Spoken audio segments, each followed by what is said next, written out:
Gusto mo bang baguhin or i-update yung information mo sa BIR or sa ORUS account? Pwede mong ibahin yung pangalan mo, email address, contact number, address kung saan ka nakatira, mag-update ng civil status from single to married, and magpalipat ng RDO branch kung merong malapit sa inyo.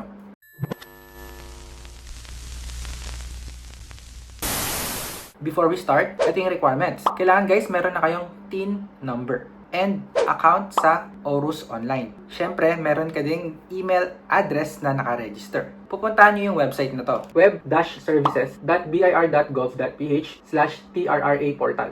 Madali lang gawin yung pag-update ng information nyo, basta susundan natin yung step 1 hanggang step 4. So, simulan natin sa step 1. Preparing documents and filling up the form. Kailangan nyo lang ng mga supporting document. For example, magpapalit kayo ng email address. Piliin nyo yung letter D. Click nyo yung download form para lumabas yung S1905 form.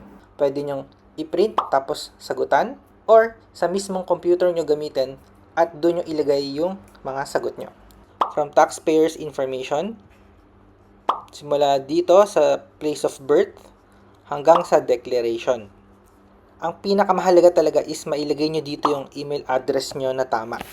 After nun, i-save as digital copy. Ngayon, what if babaguhin naman natin yung pangalan, contact number, RDO branch, civil status, and so on. Ang gagawin nyo naman ay piliin nyo tong letter F. Update maiden name. Basta i-edit nyo yung mga sinabi ko, ito ang pipiliin nyo. So, pag clinic nyo yan, sabi rito, kailangan ng dalawang original. Kunyari nga, mag-update kayo ng civil status nyo, kailangan nyo ng supporting document, marriage contract, or court order. So, ito yan. Pag clinic nyo tong download here, ito yung lalabas. S1905 form din, pero ito yung mas mahaba. Yung sa email address kanina, mas maikli lang. So, yung part 1, kailangan ilagay yung tax T number mo dito, and then RDO branch, and then phone number. Next naman, yung pangalan mo dito ilalagay sa number 4. Last name, first name, and middle name. So, sa part 2, dito nyo ngayon i-declare ano bang information yung kailangan nyo i-update. So, kung babaguhin nyo ngayon pangalan nyo, contact number, address, kayo nakatira, ito pipiliin nyo. Kung mag-update naman ng civil status, single to married, or whatsoever, ito ang pipiliin nyo. Change of civil status. Kung lilipat naman kayo ng RDO branch, kung nyari may malapit sa inyong BIR, pwede nyo piliin tong others, tapos isusulat nyo lang dito, change of RDO branch. So, dito na tayo sa number 7. Kung papalitan nyo nga yung pangalan nyo, i-click nyo yung registered name. Since this tutorial is for individual, hindi naman for business, ito lalagay natin. Tapos, isusulat nyo yung lumang pangalan nyo. May wrong spelling, dito nyo ilalagay yon. Sa new, dito nyo na isusulat yung tamang pangalan. Next, registered address. Kung address naman ang papalitan mo, lumipat kayo ng bahay or merong mali sa address mo, kailangan mong i-update. Ito yung building number, hometown, block. Kayo na lang guys magsagot nito, province and zip code. Dapat lahat yan may sagot. Kung lilipat kayo ng RDO branch, ito naman yon, kailangan yung sagutan. Transfer to another RDO branch. Tapos saan kayo galing, anong RDO number yon, at saan kayo lilipat, kung anong RDO branch. Kung hindi naman kayo lilipat, ito na lang ang pipiliin nyo. Transfer with same RDO branch. So, scroll down guys. Puntahan natin yung letter H, change update of contact type. Kung gusto nyo magpalit ng phone number, landline, mobile number, tapos isusulat nyo rito yung bagong phone number nyo. And then, email address, sa isang form yun ilalagay eh. Kung may email address kayo, ilagay nyo na lang dito.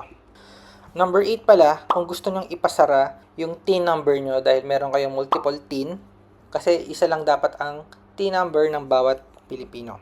Tapos scroll down, number 9, kung a-update mo nga is civil status from single to married or married to single, ito naman yung gagamitin nyo. Tapos ito yung pangalan mo nung hindi ka pa kasal, first name, middle name, and last name. And then, sa letter B, dito na yung bago mong pangalan base sa marriage contract. Ito na yung last name ng husband mo. And then, kailangan mo rin sagutan ito guys kung yung asawa mo ba ay employed, unemployed, or OFW, employed abroad. And, kailangan to employer's TIN number. So, dapat sagutan din. Ngayon, kung wala dito sa information yung mga kailangan nyo ipabago, pwede nyo namang isulat dito sa number 11. Explain nyo na lang mabuti para pag nabasa ng mag-a-assess, malalaman nila kung ano yung dapat pang i-update. Pag okay na lahat, sagutan nyo na lang to, pumirma, at ilagay yung pangalan nyo rito. Kahit skip nyo na lang itong part guys na to. After nyong i-print or sagutan to, babalik naman tayo sa step 2. Kung ano yung pinili nyo sa step 1, yun din yung pipiliin natin dito. So, kung nagpalit kayo ng email address, ito pipiliin nyo. Kung nag-update kayo ng information except sa email address, ito naman yon. Pangalan, phone number, address, transfer of RDO branch, yan. After that, sa step 3 naman, kailangan nyo ilagay yung pangalan nyo dito guys. Susundan nyo yung format na to. Last name muna, tapos first name, and then middle name. Tapos hanapin nyo dito yung RDO branch kung saan kayo. Maraming option dito guys. So i-check nyo na lang mabuti. So pag pinili nyo yan, lalabas dito yung email address ng RDO branch na yon. Ang gagawin nyo naman, i-click nyo tong email your application. Ibig sabihin, isa-send nila yung S1905 form. Nung ginawa ko to guys, hindi siya gumagana. Pag click nyo yan, screen lang siya. Actually, sinabi naman nila dito, if after clicking your application button, pag hindi lumabas daw yung program or hindi gumana, ikaw na lang ang mag-send ng email dito sa RDO branch na to. Okay? So, ang gagawin nyo guys, mag-open kayo ng email address, ilalagay nyo email nila dyan, tapos yung subject, ito, copy, yan.